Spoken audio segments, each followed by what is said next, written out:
Ya, selamat datang di Talk Show IPWL Bukit Doa bersama saya Tirta dan ada Bang Julham Effendi. Ya. Benar tuh Bang? Nah, Penempatnya. Bang Julham Effendi Siregar Bang ya, dari Kes Bang Pol. Jadi kita di sini Bang mau bicara-bicara tentang sudut pandang kejahatan narkotika yang ada di Indonesia. Kita persempit di Sumatera Utara lah Bang. Jadi untuk teman-teman yang ada di luar sana yang memperhatikan acara kita ini bisa like, comment, and share di medsosnya masing-masing. Kita ada Facebook, ada IG, bisa teman-teman semua untuk menambah wawasan teman-teman yang lain dengan cara like, share, dan komen. Oke. Kita mulai aja Bang. Ini Abang dari Kes Bang Pol. Ya. Jadi banyak teman-teman kita di luar sana yang belum tahu tuh Kes Bang Pol itu seperti apa sih Bang? Sekalian profil singkat Abang, silakan Bang. Oh, terima kasih. Ya. Bang Dirga. Tirta Bang. Oh, Bang Tirta. Mohon maaf Bang Tirta. Selamat sore. Assalamualaikum warahmatullahi wabarakatuh. Salam sejahtera buat kita semua, buat seluruh teman-teman yang mengikuti acara hari ini. Senang rasanya bisa hadir di tengah-tengah kawan-kawan keluarga besar IPWL Bukit Doa. Mudah-mudahan silaturahmi kita pada hari ini menambah semangat kita untuk berjuang bersama melawan kejahatan narkoba. Sama-sama kita ketahui hasil rilis dari LIPI dan BNN Republik Indonesia, Provinsi Sumatera Utara sangat-sangat miris. Peringkat pertama seluruh Indonesia sebagai provinsi penyalahgunaan bahaya narkoba di Indonesia. Jadi kegiatan seperti ini sangat baik sekali. Semoga bisa terus berlanjut Bang Tirta dan kawan-kawan IPWL mau diikuti oleh seluruh organisasi penggiat anti narkotika dan teman-teman aktivis dan juga IPWL yang khususnya ada di Sumatera Utara agar ranking prevalensi bahaya penyalahgunaan di Sumatera Utara segera menurun. Harapan kita bersama, perjuangan kita bersama. Amin. Amin. Jadi sedikit saya diamanahkan oleh Bapak Gubernur dan Bapak Wakil Gubernur sekarang ini sebagai Kepala Bidang Ketahanan Ekonomi, Sosial Budaya, dan Organisasi Kemasyarakatan. Iya Bang. Di Badan Kesatuan Bangsa dan Politik Provinsi Sumatera Utara. Memang masyarakat seperti yang disampaikan Bang Tirta belum banyak yang tahu kenapa Badan Kes Bang Pol yang mengurusi persoalan narkoba sekarang ini. Iya. Nah, jadi Badan Kes Bang Pol itu sesuai dengan namanya adalah Badan Kesatuan Bangsa dan Politik. Jadi persoalan kesatuan, persoalan bangsa, dan persoalan politik itu menjadi urusan dari Badan Kes Bang Pol. Terkhusus persoalan narkoba yang di dalamnya itu adalah persoalan sosial budaya.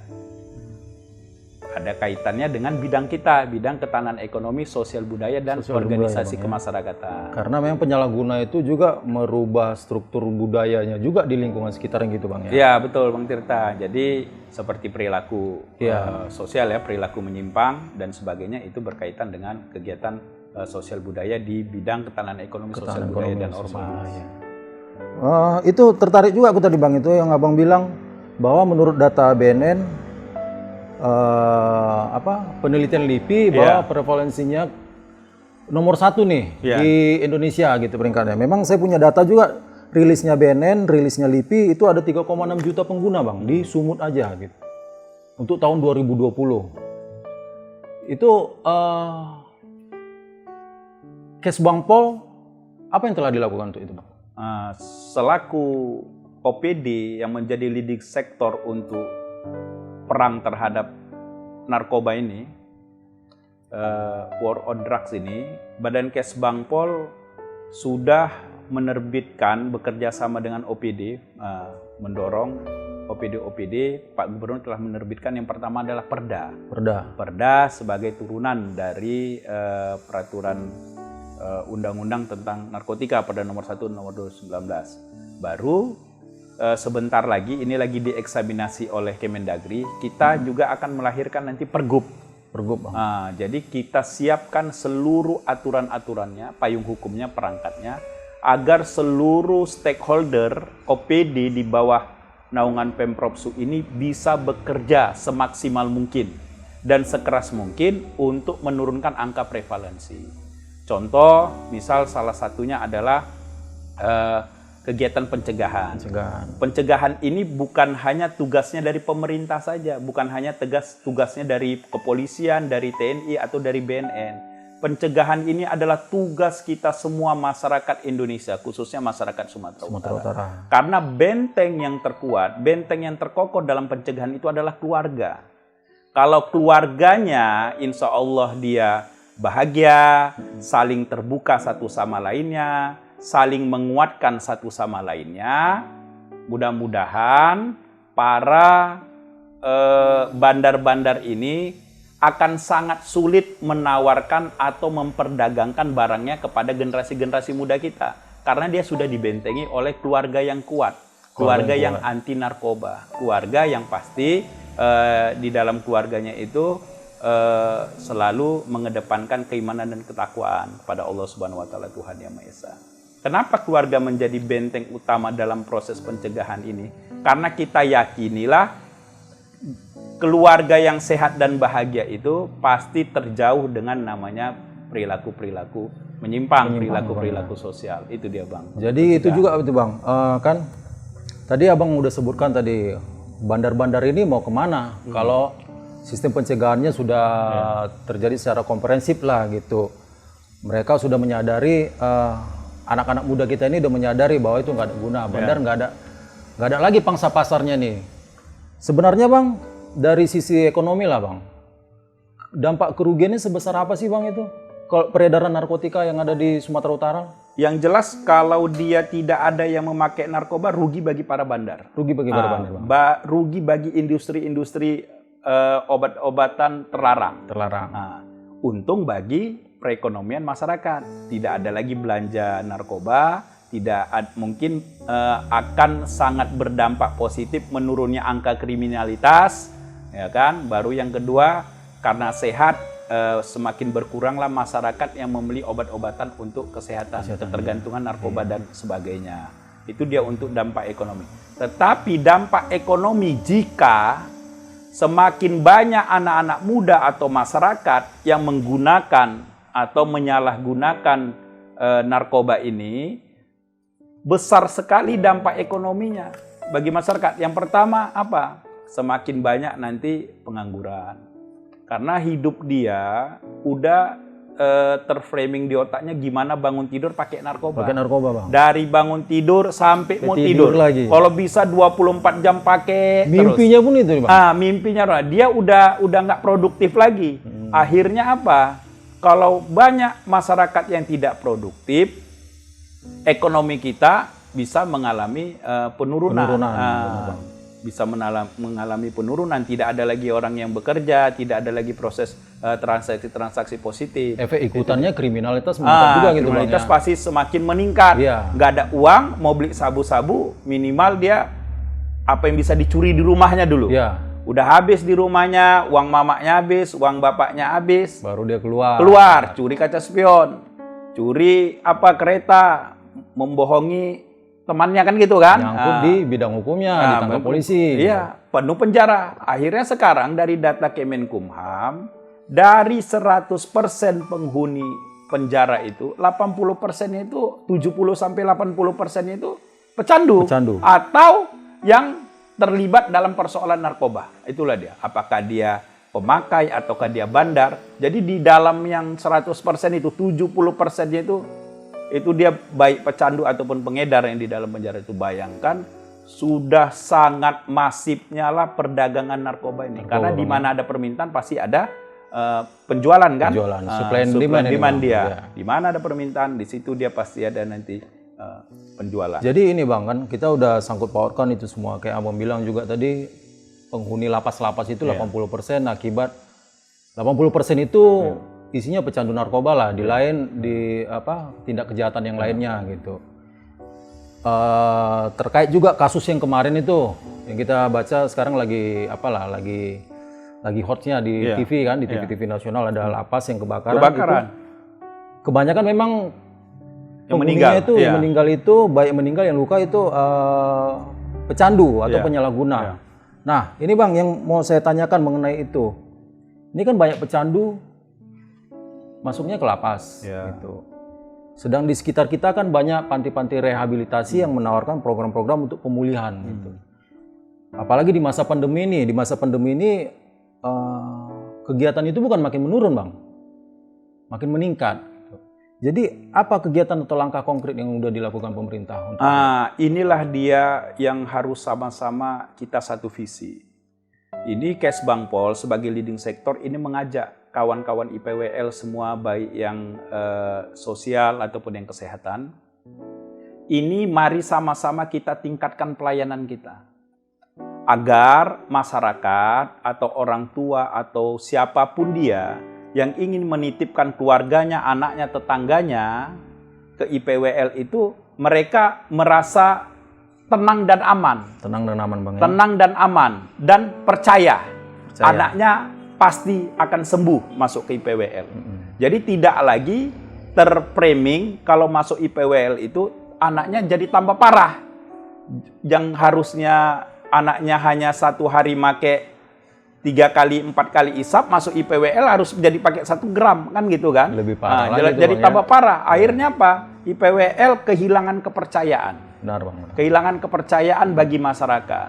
Karena banyak yang di-share di pemikiran masyarakat. Mungkin ya, dulu-dulu ya, kalau sekarang kita lihat IPWL sudah berbenah, sudah sangat positif pendidikan yang dibuat oleh para korban-korban narkotika ini. Banyak orang-orang tua dari mulut ke mulut takut dia. Nanti anakku di sana dirantai, dipukuli, nggak dikasih makan, tambah kurus. Karena framingnya udah seperti itu gitu, Bang. Framingnya menakutkan. Iya, benar. Yang dia datang hanya pecandu, tiba-tiba sebulan udah jadi gila. Jadi orang gila. Ini fakta realitas. Jadi mulai tahun ini kita melalui Kesbangpol Sumatera Utara ini mengajak semua OPD. Karena kan kita harus serius ke proses pencegahan. Setelah pencegahan, masuk ke program rehabilitasi.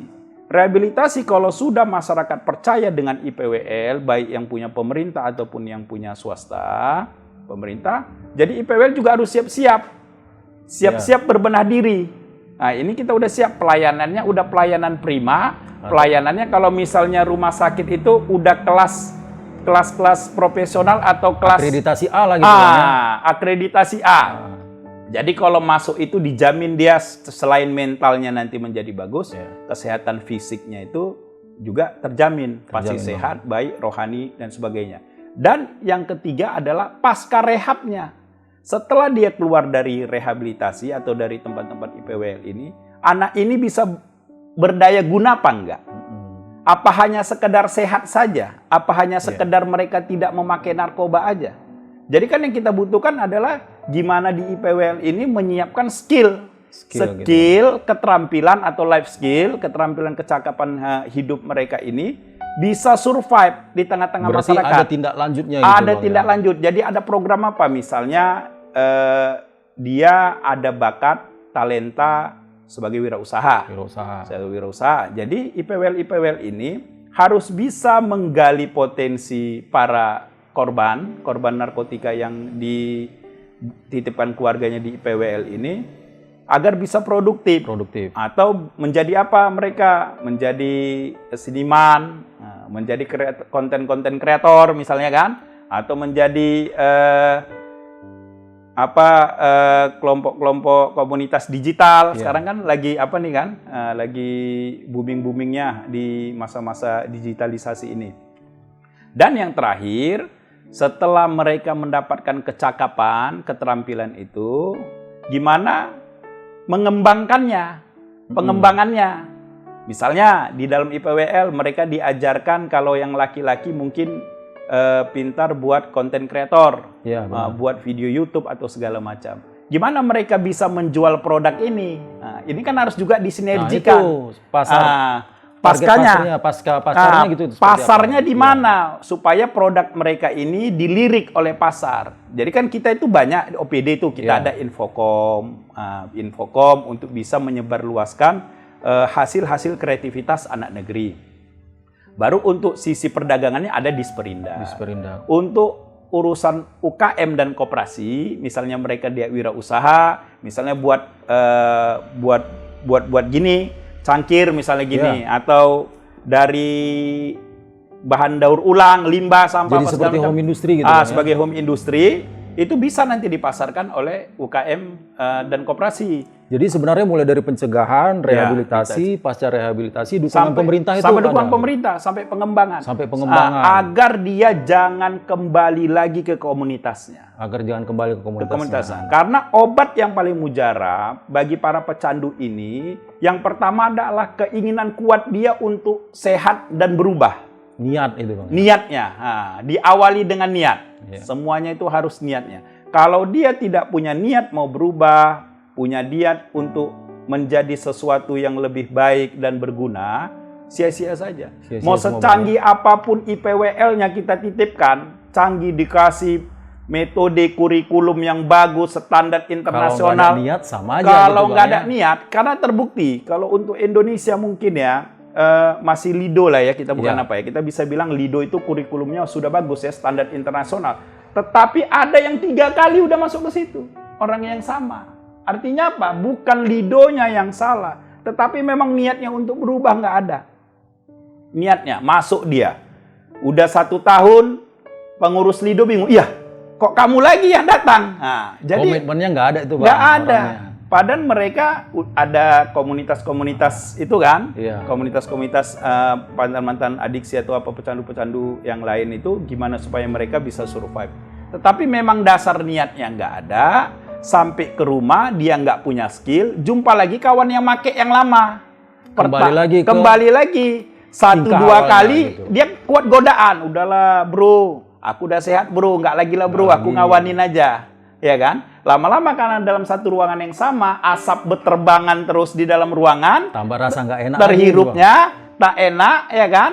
Jadi, muncul keinginan kan gitu dia kan, keinginan. Udahlah bro, pakai dulu bro, sikit aja bro.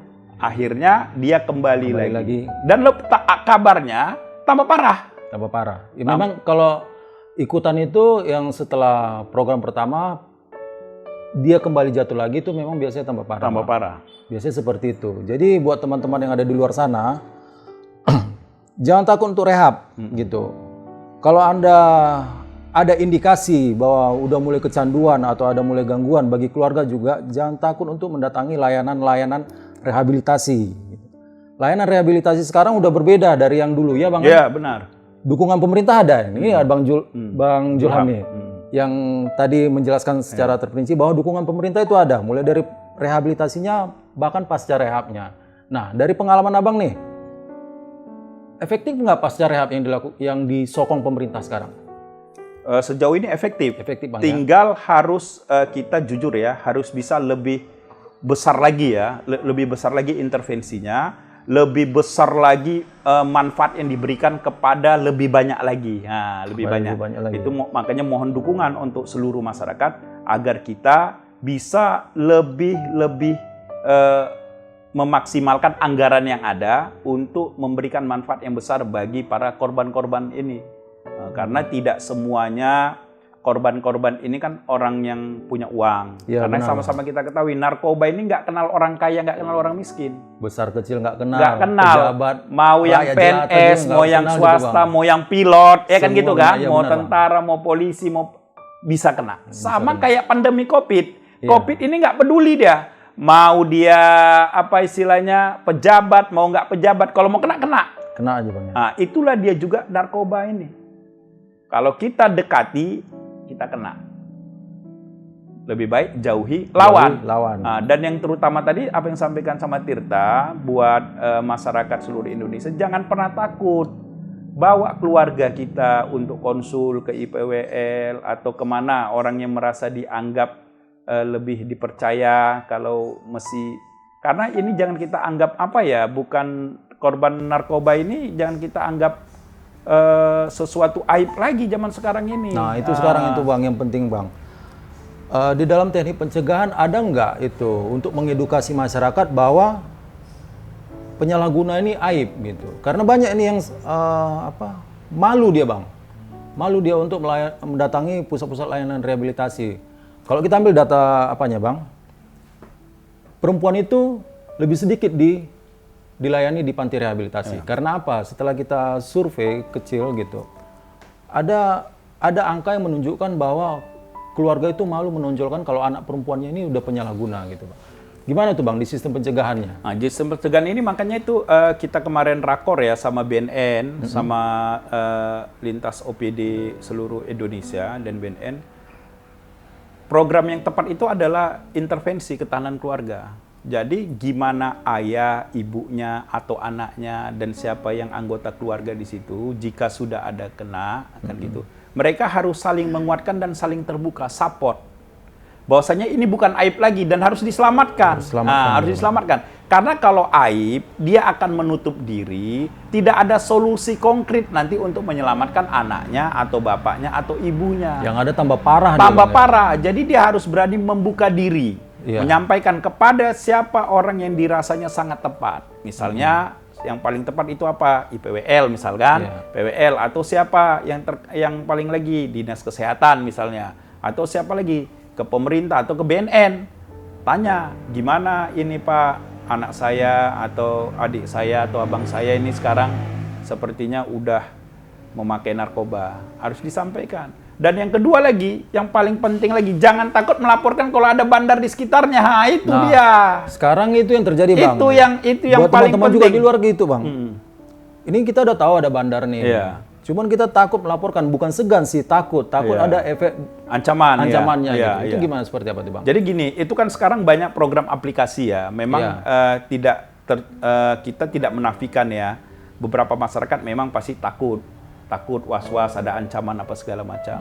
Sekarang banyak aplikasi, kita punya media, baik telepon, baik perangkat-perangkat media sosial lainnya bisa langsung terlink ke penegak hukum. Nah, ke polisi. Itu kan ada, polisi kan selalu sebarkan itu. Iya. Jika terdapat di lingkungan Bapak Ibu pengedar ini segala macam, laporkan kemari. Jadi manfaatkan itu. Jadi kita nggak langsung datang ke kantor polisi, kita nggak datang langsung ke kantor BNN, tetapi melalui teknologi kita bisa melaporkan. Manfaatkan teknologi gitu Bang. Manfaatkan teknologi. Jadi itu kan sekalian peran serta aktif masyarakat sih sebenarnya itu untuk mencegah makin berkembangnya kejahatan narkotika di sekitar kita gitu Bang. Kemudian Bang, kan gini Bang, ini di masa pandemi ini kan, edukasi juga susah dilaksanakan dengan cara tatap muka. Yang biasa kita lakukan penyuluhan-penyuluhan. Seperti kami juga di IPWL Bukit Doa beberapa kali mengadakan penyuluhan gitu loh Bang. Tapi terkeranakan pandemi COVID-19 ini, tatap muka kan dibatasi di beberapa tempat gitu.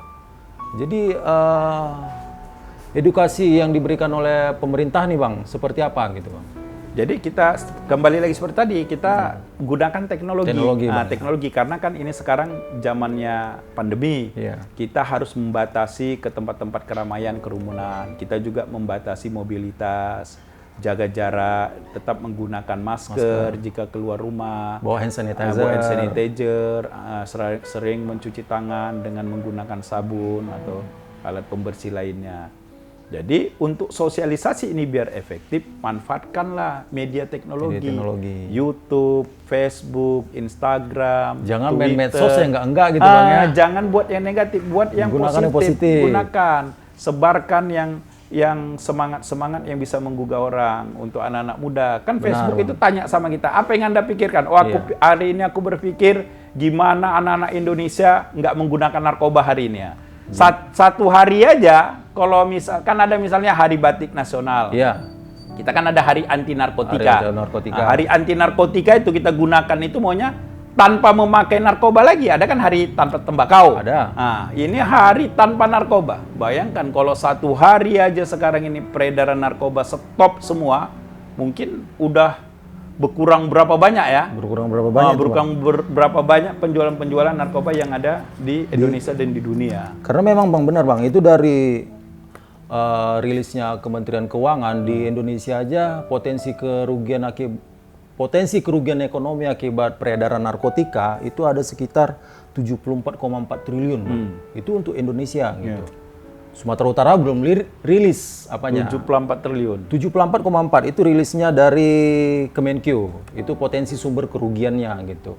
Apalagi ya tadi prevalensi kita masih tingkat pertama. Iya. Mungkin 65%-nya ada di Sumatera Utara gitu kan, Bang. Jadi gini, Bang, Kesbangpol itu sebagai leading sektor di pencegahannya. Mungkin OPD-PD pendukungnya ada dari berbagai sektor gitu kan, Bang. Dampak kerugian ini kan yang paling terasa itu masyarakat bawah itu, Bang. Ya. Itu gimana itu, Bang? Ya, makanya tadi semangat untuk pencegahan ini kan harus jadi keroyokan kita semua. Keroyokan semua gimana kita Kesbangpol mengajak seluruh OPD dan seluruh masyarakat. Kan seperti saya bilang tadi di awal, bukan hanya tugas pemerintah, bukan hanya tugas TNI, Polri ataupun BNN, tapi tugas kita semua untuk melakukan pencegahan. Karena kalau kita sukses melakukan pencegahan, seperti yang Bang Tirta tadi sampaikan, kerugian negara Indonesia 74 triliun, jika itu kita rubah menjadi sebuah keuntungan, udah berapa jalan-jalan yang bisa kita perbaiki. Sekolah-sekolah kita bangunin, deh itu layanan kesehatan. Jadi orang nggak takut lagi kalau sakit, obat kita udah mantap-mantap, rumah sakit kita udah luar biasa canggih, udah standar internasional semua. Lembaga rehabilitasi udah standar internasional semua dengan uang 74 triliun satu tahun. Untuk kewirausahaan, dunia usaha udah berapa banyak terbantu orang untuk mendapatkan bantuan dana kan? Dana dari usaha-usaha untuk memajukan usaha dia. Belum lagi sektor-sektor lainnya dengan uang 74 triliun satu tahun itu pasti Indonesia cepat lebih maju lagi. Lebih maju lagi. Kadang memang seperti itu sih, Bang. Jadi buat teman-teman di luar sana, keluarga, buat pemerhati sosial juga perlu nih. Pencegahan itu lebih efektif kalau kita lakukan rame-rame kayak kata Bang Julham tadi. Kalau kita main sendiri-sendiri itu nggak ada gunanya gitu. Gunakan teknologi. Kita sekarang udah genggam Android, Bang. Android kebanyakan digunakan, kalau digunakan untuk hal yang positif seperti Abang bilang, untuk share hari anti narkoba aja, udah berapa banyak yang dijangkau gitu kan, Bang? Betul. Udah berapa banyak manusia yang bisa kita selamatkan. Jangan beranggapan bahwa pecandu atau penyalahguna itu adalah aib. Karena itu akan memframing kita, memperbesar masalah, bukan menyelesaikan masalah. Kita ingin masalah diselesaikan, bukan memperbesar masalah, kan gitu, Bang? Iya. Jadi apa yang sudah dilakukan oleh Bang Julham beserta teman-teman dari pemerintah, dukungannya sudah besar, teman-teman. Dukungannya sudah besar. Sekarang apa yang kita lakukan sebagai masyarakat? Apa yang kita lakukan sebagai masyarakat? Mampu nggak mengikuti apa yang disupport oleh Bang Julham dan teman-temannya ini? Gitu. Atau kita sama sekali nggak mampu untuk berbuat apapun? Gitu. Padahal dari sisi sosial budaya pun udah berubah nih, Bang, gara-gara kejahatan narkotika ini, Bang. Yang dulu kan kalau kita kan masih segan nih sama orang tua. Sekarang nggak ada lagi tuh. Kita dulu masih menghormati guru-guru kita, Bang. Sekarang guru malah gimana gitu kan, malah takut sama anak muridnya. Apalagi itu kalau anak muridnya ketahuan bandar mungkin gitu, bandar kecil-kecilan, tapi udah takut gitu. Ada perubahan sosial budaya di dalam masyarakat kita ini, Bang. Itu seperti apa tuh, Bang? Banyak faktor ya, salah satunya memang bahaya penyalahgunaan narkoba ini yang udah merasuki ke semua kesendi-sendi masyarakat. Yang paling nampak itu memang perubahan perilaku. Seperti yang Bang Tirta sampaikan. Budaya kita hormat menghormati, sayang menyayangi, tolong menolong itu udah sangat ini ya, udah jauh kali. Sampai sekarang akibat maraknya kriminalitas di jalan, ada orang yang jatuh, takut kita nolongin, takut kita dia modus, pura-pura mau merampok kita, betul kan? Kalau udah malam, jatuhlah perempuan atau laki-laki misalnya, atau dia sendiri, memang dia entah tersesat gitu misalkan, di jalan besar Jamin Ginting ini kalau malam, mau nolong kita takut, Bang. Mungkin kita bingung kita ya kan, nolong apa enggak? Nolong apa enggak? Apa di belakang pohon ada orang lain kan gitu kan? Tolong kasihan. Enggak tolong kasihan. Itulah yang terjadi sekarang. Akibat apa? Meningkatnya kriminalitas dengan modus-modus baru. Modus gitu, Bang. Dan itu hampir rata semuanya semua pecandu-pecandu semua. Banyak yang jadi ini yang ditangkap Iya, benar, sama pihak kepolisian itu hampir rata pecandu-pecandu semua. Pecandu, Bang, ya. Jadi kuranglah sekarang nilai-nilai sosial kita yang diajari gimana orang susah kita bantu di jalan. Kalau dulu kan Kalau dulu ya, kalau tolong menolong ya, itu kenapa Bu? Kan gitu misalnya Iya. dia dorong keretanya, kita nampak bannya bocor. Kenapa Bu? Malam-malam kan gitu kan. Sekarang kita atau abang-abang lah laki-laki, kalau laki-laki, kenapa Bang? Ada bisa bantu. Kalau sekarang nggak berani kita. nggak berani, benar Bang. Takut kalau di tempat gelap. Ini gimana ini Itulah kan gitu kan? perubahan karakteristik sosial itu, Iya. Bang, ya. Padahal dulu Indonesia itu dikenal dengan ramah tamah gitu loh. Iya. Bang. Sekarang sudah berubah. Berubah saya bilang bisa 180 derajat memang dari sosial budayanya gitu. Sampai di jalan ada kasus, dia melambaikan tangan, mobilnya nggak mau berhenti. Padahal dia mungkin situasi mungkin benar ya. Memang butuh pertolongan pada saat itu. Bang. Atau dia memang lari dari perampok misalnya kan dikejar-kejar, jumpa di jalan itu butuh pertolongan. Bang, misalnya kan ada mobil lewat atau truk lewat, nggak berani berhenti, takut kalau udah malam-malam. Dan itu pun sering kita saksikan bilang. Iya benar, itu fakta realitas. Karena takut ini apa perampok lagi yang di belakangnya gaya baru. Jadi inilah sama-sama kita waspadai buat seluruh masyarakat. Mari sama-sama kita jaga lingkungan kita jaga rumah kita supaya perilaku-perilaku menyimpang, tindakan-tindakan kriminal ini yang bisa mengancam keselamatan kita, mengancam keutuhan bangsa dan negara kita ini bisa sama-sama kita tangkal. Bisa sama-sama kita tangkal. Iya. Ujungnya semua kita itu harus berpartisipasi gitu Bang, ya. Berpartisipasi aktif. Bukan cuma satu orang aja yang kerja, Iya, bukan iya. satu aspek pemerintahan aja yang Iya. bekerja. Kita bekerja bersama-sama. Yuk mari kita sama-sama bekerja. Mari kita sama-sama memberi edukasi lah. Edukasi paling sederhana itu apa di keluarga? Jauhi teman-teman negatifmu. Itu edukasi paling sederhana tuh. Jauhi teman-teman negatifmu, datangi teman-teman positifmu. Karena di luar sana itu teman-teman negatif, orang-orang negatif itu lebih banyak, Bang. Betul. Seperti yang Abang bilang tadi ceritanya bahwa di jalan sana kita udah nggak tahu nih dia benar minta tolong atau tidak gitu. Jadi ini udah banyak bincang-bincang kita nih, Bang. Mulai dari apa itu Kesbangpol, pencegahan seperti apa, dukungannya seperti apa. Sebelum kita akhiri nih, Bang, apa kata penutup yang bisa Bang berikan edukasi lah buat teman-teman kita di luar sana? Terima kasih buat seluruh teman-teman yang hari ini masih menggunakan narkoba. Hari ini segera tinggalkan. Jauhi narkoba, lawan narkoba. Raih masa depanmu. Kalau kawan-kawan kepingin cepat sembuh, datang segera ke IPWL Bukit Doa ini. Bukit Doa, segera kemari.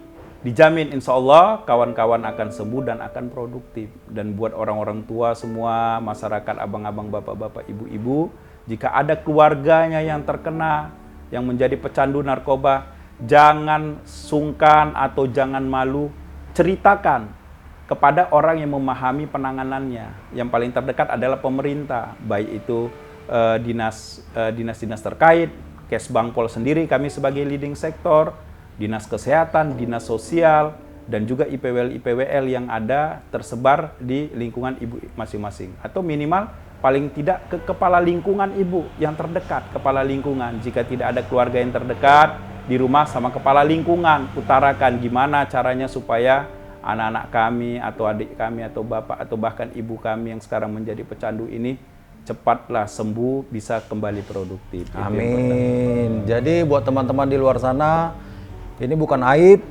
pecandu, penyalahguna narkoba bukan aib. Silakan hubungi penyedia layanan rehabilitasi atau petugas-petugas layanan rehabilitasi atau pihak kepolisian atau BNN. Nggak ditangkap kok, tapi direhabilitasi, dipulihkan, dan akan diberdayakan, diproduktifkan untuk meningkatkan taraf hidup, sisi nilai kemanusiaan Anda akan hidup kembali kalau setelah pulih. Ya. Gitu Bang ya. Mungkin itu aja Bang. Terima kasih buat waktu dan kesempatan yang udah Abang berikan. Siap, terima kasih. Edukasinya sudah banyak. Jadi teman-teman kami semua di sini, teman-teman di luar sana juga udah paham bahwa pemerintah sebenarnya mendukungnya udah push-nya udah keras nih Bang, udah kencang gitu. Tinggal bagaimana yang di bawah-bawah ini bisa memanfaatkan dukungan itu untuk memulihkan dirinya, memulihkan keluarganya, memulihkan negara ini. Sama-sama kita bangun negara ini. Gitu. Satu lagi, ini keseriusan ini benar-benar nyata bahwasanya Pak Gubernur, Pak Edi Rahmayadi dan Pak Wakil Gubernur, Pak Musa Rajeksa dan Pak Kaban kita, Pak Saprudin, Pak Kaban Kesbangpol bersama, ini bersama dengan Komisi ADPRD Sumatera Utara yang diketuai oleh Pak Hendro Santo dan kawan-kawan semua anggota Komisi A ini serius untuk penganggaran untuk persoalan pencegahan penyalahgunaan bahaya narkoba sampai ke rehabilitasi sampai ke pasca rehab. Jadi bukan lagi di tingkat eksekutif ini seriusnya. Di legislatif Komisi A itu mengawal kebijakan anggaran agar untuk persoalan sosialisasi bahaya narkoba, rehabilitasi, pasca rehab ini memang menjadi program prioritas. Berarti kalau legislatif udah ikut campur, payung hukumnya udah ada nih Bang. Ya, gitu. Itu dia jadi udah jelas. Berarti bisa sama-sama kita manfaatkan gitu ya. Teman-teman keluarga yang di luar sana juga bisa sama-sama memanfaatkan bagaimana bahwa pemerintah sudah bekerja sama antara yudikatif, legislatifnya, eksekutif dan legislatif udah membuat anggaran yang cukup lah untuk ke situ beserta payung hukumnya agar bisa dimanfaatkan bagi kemajuan bangsa dan negara ini, khususnya Sumatera Utara. Terima kasih buat Bang Julham. Terima kasih buat teman-teman yang telah mengikuti talk show kami. Semoga apa yang kami bicarakan berdua ini, semoga apa yang diungkapkan oleh Bang Julham itu bisa mengedukasi kita semua, bisa kita ambil manfaatnya, sisi positifnya. Jangan lupa kami juga mengingatkan di tengah pandemi COVID ini untuk menerapkan protokol kesehatan yang ketat, menggunakan masker, membawa hand sanitizer kemanapun, menjaga jarak, social distancing teman-teman, jangan rapat-rapat kali nanti dikira kita ngapain-ngapain kan. Oke, gitu aja Bang untuk penutupnya. Kami ucapkan terima kasih, salam narkoba, stop narkoba, tolak narkoba kita Bang. Tolak. War on drugs. Sampai jumpa.